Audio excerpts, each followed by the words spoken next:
Hello students and welcome to your channel. आज मैं आपको class 8th NCERT and alien hand में the tiny teacher का जो चैप्टर है इसके क्वेश्चन आंसर्स के बारे में बताऊंगा। तो टेक्सचुअल एक्सरसाइज में कॉम्प्रिहेंशन चेक नंबर 1 जो है उसका क्वेश्चन नंबर 1 है, the story of an ants life sounds almost untrue. तो जो आंट की या चींटी की स्टोरी है लाइफ की, वो एकदम ऐसा लगता है कि सच नहीं है। द इटैलिसाइज्ड फ्रेज मीन्स, पहला है हाईली एग्जैजरेटेड। तो ये इटैलिसाइज्ड जो फ्रेज है इसका मतलब क्या होता है? Highly exaggerated, too remarkable to be true, not based on the fact. Highly exaggerated मतलब बहुत बड़ा चढ़ा के बताया गया है। Too remarkable to be true, too remarkable to be true, भाई इतना ज़्यादा अच्छा है कि वो ऐसा मतलब ट्रू होना की संभावना जो है बहुत कम होती है। और तीसरा है नॉट बेस्ड ऑन फैक्ट्स। तो इसका आंसर है too remarkable to be true. Question number 2 है, कंप्लीट द फॉलोइंग सेंटेंसेस। तो इसमें पहला है, N ant is the smallest and the wisest animal that man has seen। तो आंट जो है वो सबसे छोटी, सबसे अच्छी और सबसे समझदार जानवर जो है वो, जो कि कीड़ा मकोड़ा है जानवर जो कि आदमी ने देखा है। दूसरा इसमें, we know a number of facts about the ants life because, हमें इतने सारे फैक्ट्स आंट चींटियों की लाइफ के बारे में मालूम है क्योंकि people have kept them as pets and have watched their daily behaviour closely. लोगों ने उन्हें एज अ पेट रखा है और उनके बिहेवियर को बहुत क्लोजली वॉच किया है। In what way is an ants life peaceful. In what way is an ants life peaceful. तो भी एक जो चींटी है उसकी लाइफ इतनी पीसफुल, इतनी आराम से कटने वाली, बिना किसी दिक्कतों के कैसे है? इसका आंसर है, there is a proper distribution of jobs in the ants community. तो वहाँ पे क्या है कि उन्होंने हर एक जॉब को प्रॉपरली डिस्ट्रीब्यूट कर रखा है कि भाई आपका काम ये है और हमारा काम ये है। No ant interfere in the job of other ant. तो कोई भी चींटी एक दूसरे के काम में दखलंदाजी नहीं करती है। So an ants life is peaceful. तो एक जो चींटी है उसकी ज़िंदगी बहुत ही पीसफुल होती है।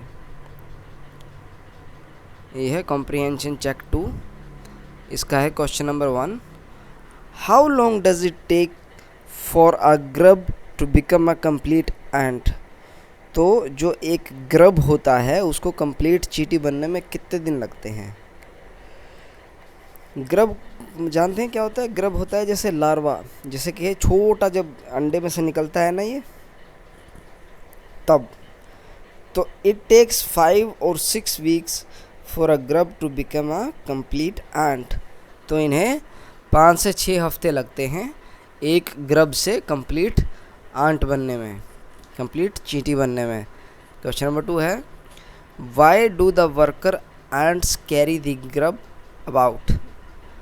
तो जो एंट्स हैं, जो वर्कर एंट्स हैं, वो इन्हें उठा उठा के क्यों घूमती रहती हैं इधर उधर? The worker ants carry the grub about for airing, exercise and sunshine. तो ये उन्हें हवा लगाने, एक्सरसाइज के लिए और धूप लगाने के लिए उन्हें उठा उठा के दूसरी जगह से, एक जगह से दूसरी जगह लेके जाती हैं। क्वेश्चन नंबर 3 है, what jobs are new ants trained for. तो जो नई एंट्स होती हैं, चींटियाँ होती हैं, उन्हें किस जॉब के लिए ट्रेन किया जाता है? New ants are trained for the jobs of workers, soldiers, builders, cleaners etcetera. तो जो नई चींटियाँ होती हैं उन्हें ट्रेन किया जाता है वर्कर के काम के लिए, सोल्जर के काम के लिए, बनाने, घर वगैरह बनाते हैं ना बिल्डर वगैरह। तो जैसे उनकी जो आंट्स की जो घोंसले या नेस्ट होते हैं जो मिट्टी में बनाती हैं या ऊपर नीचे कहीं पे भी, तो इन्हें बनाने के लिए, क्लीनर मतलब साफ़ सफाई के लिए। तो क्वेश्चन नंबर 4 है name some other creatures that live in anthill. तो कुछ ऐसे और क्रिएचर्स का नाम बताओ जो कि एंट हिल में रहते हैं।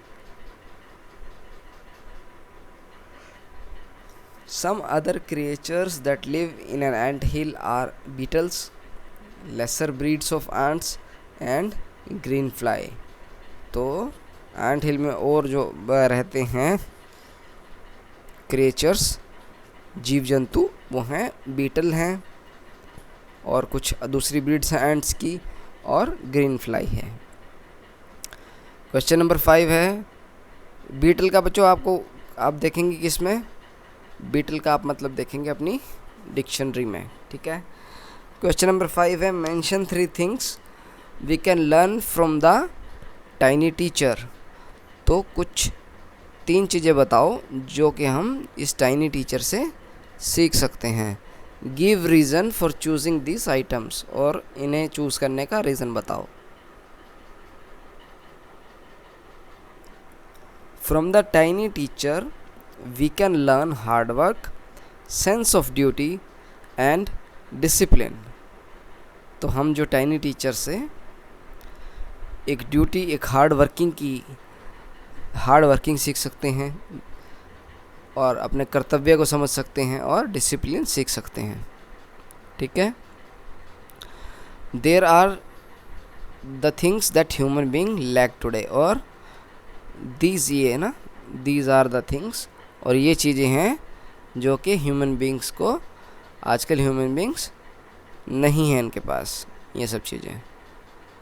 तो इसके बाद आता है question number 1 what problems are you likely to face if you keep ants as pets. तो आपको क्या दिक्कतें आ सकती हैं अगर आप एंट्स को अपना पालतू पशु या जानवर की तरह, इंसेक्ट्स की तरह रखेंगे। आंसर है it will be very difficult and troublesome to keep ants as pets. तो ये बहुत ही दिक्कत वाला काम हो जाएगा, ट्रबल वाला काम हो जाएगा, मुश्किल वाला काम हो जाएगा अगर हम एंट्स को पेट रखते हैं। तो they will spoil our food items, वो हमारा खाना ख़राब कर देंगे। They will enter our bed clothes and spoil our sleep, और क्या करेंगे वो हमारे, जैसे हम जो भी चदरें हैं उसमें आ जाएंगे और हमारी नींद को ख़राब कर देंगे। They will bite the small children, जो छोटे छोटे बच्चे हैं उन्हें काटेंगे फिर वो। तो इसमें सेकंड है when a group of bee finds nectar, जब मधुमक्खियों को नेक्टर मिलता है, नेक्टर वो होता है जिससे ये ना ये चूस के इसमें से शहद निकालती हैं। इट इन्फॉर्म्स अदर बीज of its location, quantity etcetera. तो ये दूसरी जो मधुमक्खियाँ हैं, दूसरी बीज हैं, उनको अपनी लोकेशन के बारे में बताती है, अमाउंट के बारे में बताते हैं, इतना नेक्टर अवेलेबल है, ये सब चीज़ें थ्रू डांसिंग, नाच नाच के। Can you guess what ants communicate to their fellow ants by touching one another's feelers. तो आप गेस कर सकते हो कि जो चींटियां हैं वो एक दूसरे की जो ऊपर जो फीलर्स होते हैं ना इनकी, जो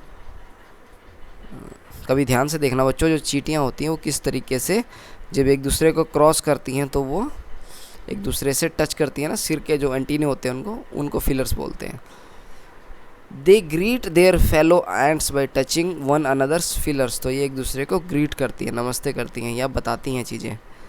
दे also tell about the place where the food is available and what are the difficulties on the way. तो ये क्या करते हैं कि इस तरीके से एक तो ग्रीट करती हैं ये, प्लस ये बताती हैं कि भाई यहाँ पे फूड जो है वो कहाँ पे अवेलेबल है और क्या क्या मुश्किलें आपको आ सकती हैं। तो इसके बाद है question number 2 complete the following poem with words from the box below then recite the poem. तो ये जो पोएम है इसमें जो ये नीचे है ना, ये इनसे इस पोएम को कंप्लीट करना है और फिर तो ये हम करेंगे। Soldiers live in barracks, soldiers जो हैं, फौजी जो हैं वो बैरिक्स में रहते हैं। एंड बर्ड्स इन नेस्ट्स, तो यहाँ पे नेस्ट आ गया, नेस्ट्स, तो बर्ड्स हैं नेस्ट में रहते हैं। Much like a snake that rests, जैसे कि एक सांप रेस्ट करता है। इन अ होल, एक होल में। No horse is able to sleep except in a stable, तो घोड़ा जो है वो स्टेबल में सोता है। And a dog lives well mind you only in kennel, और एक कुत्ता जो होता है वो कैनल, मतलब जो इनके बड़े बड़े कैनल्स होते हैं ना, या फिर एक तरीके से इनके रहने की जगह को कैनल बोलते हैं। To say hi to an ant if you will you may have to climb an ant hill, और अगर आप किसी चींटी को हाई बोलना चाहते हो तो आपको एंट हिल पे चढ़ के जाना पड़ेगा। तो बच्चों ये आपका लेसन का कम्प्रीहेंशन और क्वेश्चन आंसर्स ख़त्म होते हैं। इसे अच्छे से देखें, पढ़ें और अपनी बुक को भी बहुत अच्छे से पढ़ें। चलिए, धन्यवाद। जय हिंद, वंदे मातरम।